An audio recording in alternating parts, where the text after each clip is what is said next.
ഈ സീക്വൻസിലെ രണ്ട് പേരുടെ ഡിഫറൻസ് എന്താവുമെന്നാണ് ക്വസ്റ്റ്യൻ. 100 ആവുമെന്നാണ് ക്വസ്റ്റ്യൻ. നേരത്തെ ക്വസ്റ്റ്യൻ എന്തായിരുന്നു? 100 ഇതിലെ ടേം ആവുമെന്നായിരുന്നു. ഇപ്പത്തെ എന്താണ്?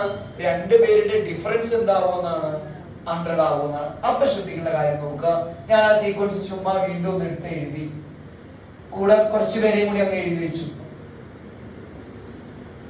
ഈ നോക്കണം, ഇതിന് ഞാൻ രണ്ടുപേരെടുത്തു, 5 കൊടുത്തു, 17 കൊടുത്തു. അവർ തമ്മിലുള്ള ഡിഫറൻസ് വ്യത്യാസം എത്രയാ? 5 17 തമ്മിലുള്ള വ്യത്യാസം എത്രയാ? 12 ആണ്. ഇനി 5 20 തമ്മിലുള്ള വ്യത്യാസം എത്രയാ? 15 ആണ്. 5 8 തമ്മിലുള്ള വ്യത്യാസം എത്രയാണ്? 3 ആണ്. 5 11 തമ്മിലുള്ള വ്യത്യാസം എത്രയാണ്? പറ. 6 ആണ് അല്ലെ?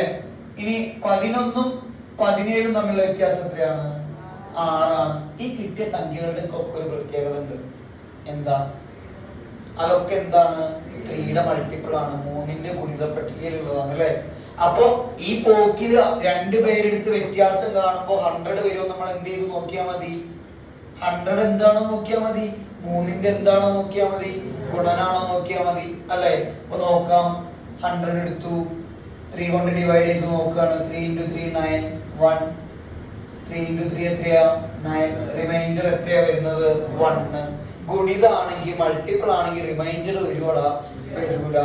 അപ്പോ ഇതെന്തല്ല, 100 എന്താവില്ല, രണ്ട് ടേംസിന്റെ എന്താവില്ല? ഡിഫറൻസ് ആവില്ല.